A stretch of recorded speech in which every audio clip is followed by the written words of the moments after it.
Hello friends, आज का जो लेक्चर है हम इसमें बात करने वाले हैं कुछ इम्पोर्टेंट एमसीक्यूज की, जो कि आपको असिस्टेंट या फिर एसआई किसी भी एग्जाम में जाओगे तो वहां कहीं ना कहीं आपको ये सब क्वेश्चंस देखने को मिलेंगे। तो without wasting the time let's start with the first question जो है हमारे पास कि आपको स्टार्ट करेंगे हम बिल्कुल बेसिक से। मेजरमेंट चैप्टर जो मैंने आपको पढ़ाया था उससे स्टार्ट करेंगे और उसके बाद हम कंटिन्यू करेंगे इलेक्ट्रिसिटी तक। जितने भी हमने चैप्टर अभी कंप्लीट किए हैं उनके बेस पे हम क्वेश्चन करेंगे।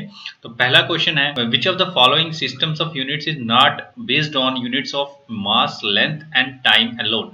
मतलब क्या है कि कौन सा ऐसा सिस्टम ऑफ यूनिट्स है हमारे पास जहां पे हमारे पास सिर्फ और सिर्फ मास लेंथ और टाइम के बेस पे नहीं, हमारे पास कुछ और भी यूनिट्स को हम डिफाइन कर रहे हैं। अगर आप ऑप्शन में देखोगे तो हमारे पास जो बी, सी और डी जो ऑप्शंस हैं, ये तीनों के तीनों सिस्टम हमें सिर्फ और सिर्फ मास लेंथ और टाइम के बेस पे डिफाइन किया गया है।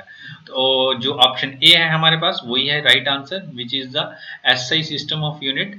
तो इसमें हमारे पास 7 यूनिट्स हैं, उनको हमने डिफाइन किया गया है, 7 फिजिकल क्वांटिटीज को हमने डिफाइन किया है। तो ये आपको मैं पढ़ा चुका हूँ। और उसके बाद नेक्स्ट क्वेश्चन जो है हमारे पास है मास। तो मास जो है वो किस चीज का मेजर है ये आपको पता होना चाहिए। It is not the measure of weight, because weight is actually a force, जो कि मैं आपको पढ़ा चुका हूँ न्यूटन्स लॉ ऑफ मोशन में या मोशन चैप्टर में। ठीक है, तो ये जो है इसका एग्जैक्ट आंसर है, राइट आंसर है हमारे पास मैटर कंटेंट। मतलब मास क्या है कि जो भी किसी चीज में जितना भी मैटर होगा उसी चीज को हम बोलेंगे मास।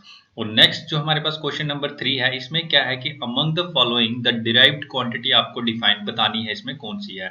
मास जो है ये एक फंडामेंटल क्वांटिटी है, लेंथ जो है ये भी एक फंडामेंटल क्वांटिटी है, टाइम भी हमारे पास एक फंडामेंटल क्वांटिटी है। बट जो डेंसिटी है जिसको हम रो से डिफाइन करते हैं, ये हमारे पास किसके इक्वल होती है कि कितना मास आपके एक पर्टिकुलर वॉल्यूम में पड़ा हुआ है। ठीक है, तो वही है हमारे पास डेंसिटी। और क्योंकि ये हमारे पास किसके ऊपर डिपेंड कर रही है, मास के ऊपर डिपेंड कर रही है और वॉल्यूम के ऊपर डिपेंड कर रही है। Volume on the other hand हमारे पास लेंथ के ऊपर डिपेंड कर रहा है। तो ये हमारे पास एक डिराइव्ड क्वांटिटी है। तो इसका राइट आंसर जो हमारे पास हो जाएगा वो हो जाएगा डेंसिटी।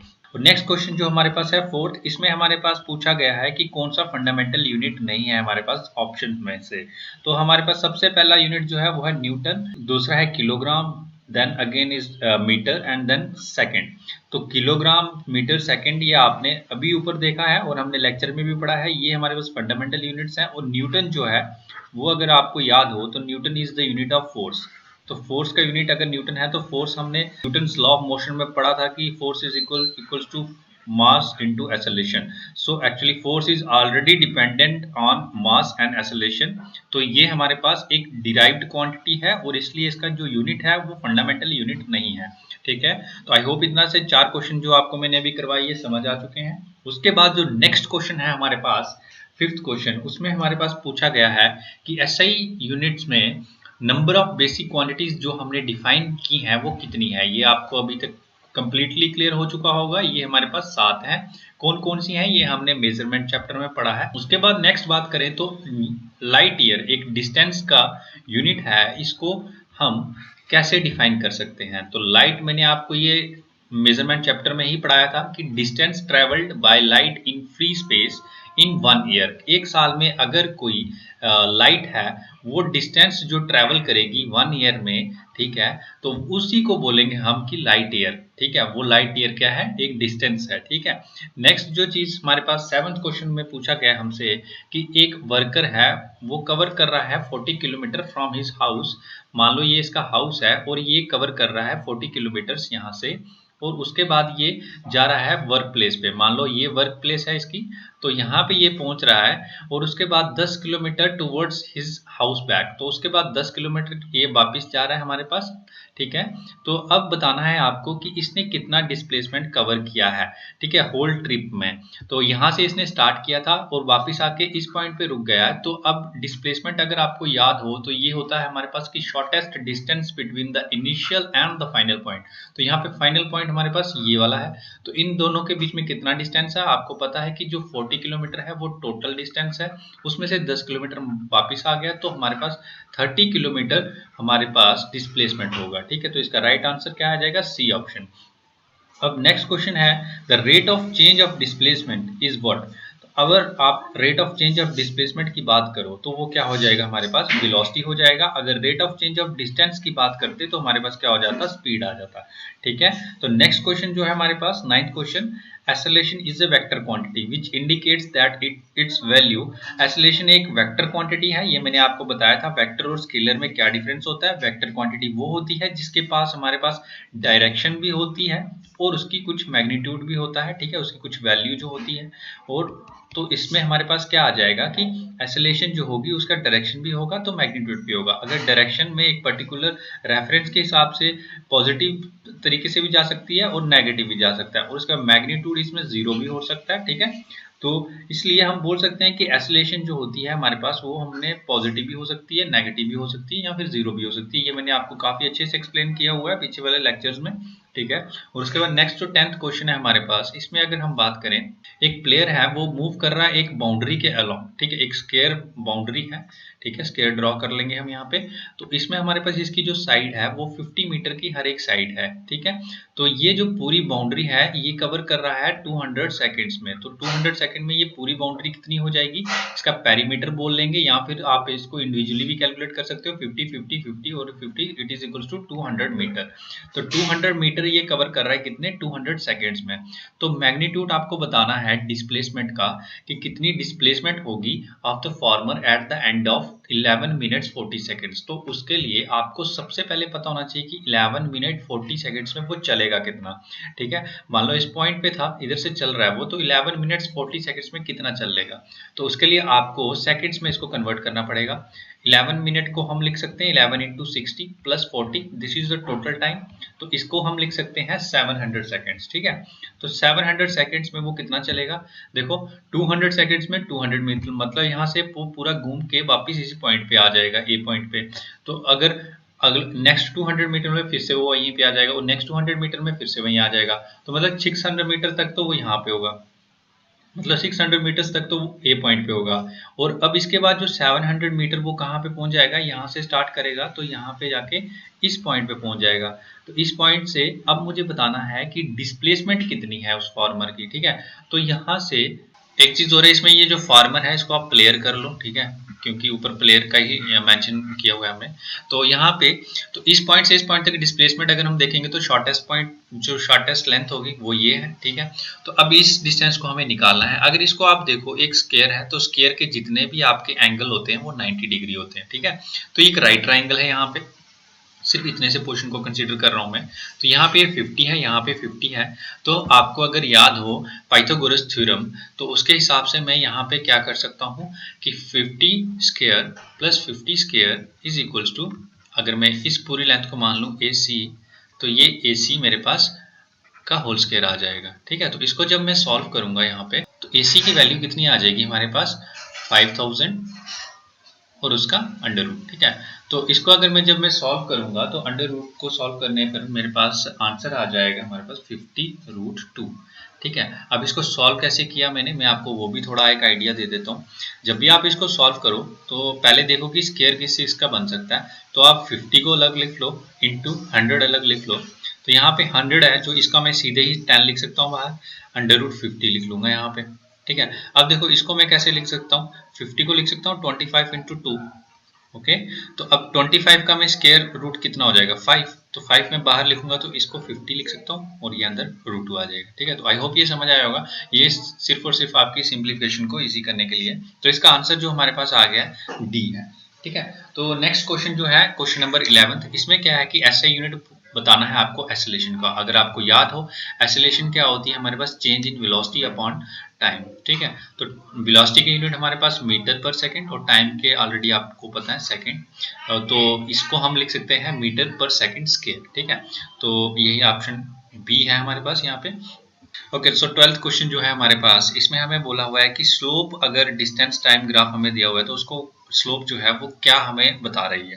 तो अगर आप देखो तो डिस्टेंस और टाइम का अगर आप कोई ग्राफ बनाओगे तो यहाँ पे ये हमें बता रहा है कि विद टाइम जो है किस तरह से आपका डिस्टेंस जो है वो चेंज हो रहा है। ठीक है, तो ये चेंज इन डिस्टेंस दिखा रहा है विद टाइम, तो उसी चीज को हम क्या बोलते हैं, उसको बोलते हैं हम स्पीड। ठीक है। अगर चेंज इन वेलोसिटी होगा तो उसको बोलेंगे एक्सेलरेशन, ठीक है। तो वैसे ही चेंज इन डिस्टेंस को हम क्या बोलेंगे, स्पीड बोलेंगे। उसके बाद इसका ऑप्शन आ जाएगा सी। क्वेश्चन नंबर 13 है, यहाँ पे हमारे पास क्या दिया हुआ है, एक डिवाइस है जिसका नाम है एमीटर।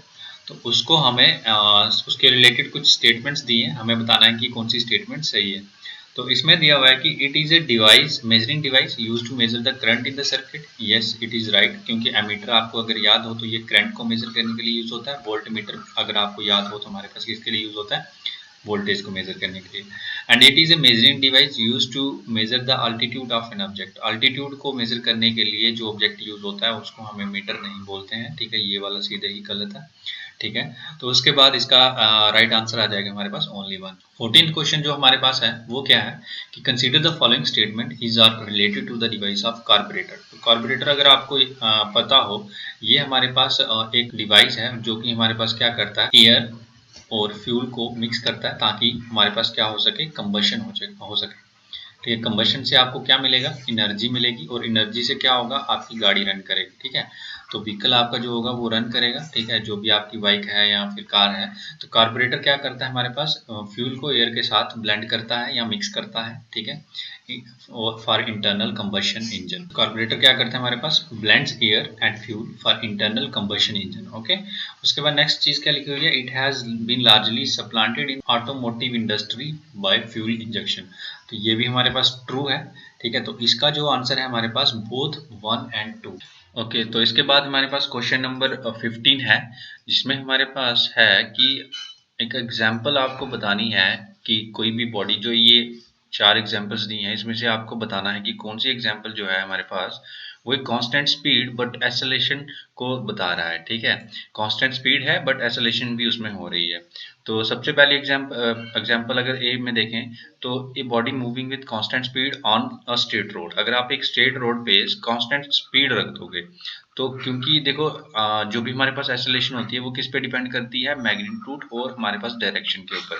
क्योंकि यहाँ पे मैग्नीट्यूड जो इसका है स्पीड का, वो चेंज नहीं कर रहा है, तो इसलिए इसकी अगर डायरेक्शन भी चेंज नहीं कर रही है यहाँ पे, क्योंकि ये स्ट्रेट रोड है, तो यहाँ पे डायरेक्शन भी चेंज नहीं कर रही है। तो दोनों चीजें चेंज नहीं कर रही हैं, तो मतलब इससे क्या होगा, हमारे पास एक्सेलरेशन नहीं होगी। एक्सेलरेशन क्या होगी हमारे पास यहाँ पे, जीरो हो जाएगी। और सेकंड केस में अगर देखूं, a body moving in A helical path with constant speed. अब देखो कोई बॉडी है यहाँ से हेलिकल पाथ में, कांस्टेंट स्पीड है बट वो हेलिकल पाथ में मूव कर रही है, तो इसमें देखो, तो इसमें क्या होगा हमारे पास, जो हमारे पास यहाँ पे एक्सेलरेशन नहीं, रिटार्डेशन होगी, क्योंकि विद टाइम जो है हमारे पास क्या हो रहा है, जो रेडियस है इस पॉइंट के अक्रॉस जो रेडियस है, उस रेडियस में हमारे पास क्या आ रही है, गिरावट आ रही है, ठीक है, वो डिक्रीज करता जा रहा है। तो उसकी वजह से वो एक्सेलरेशन नहीं है, रिटार्डेशन है, ठीक है। तो ये क्या है, रिटार्डेशन है हमारे पास, ठीक है।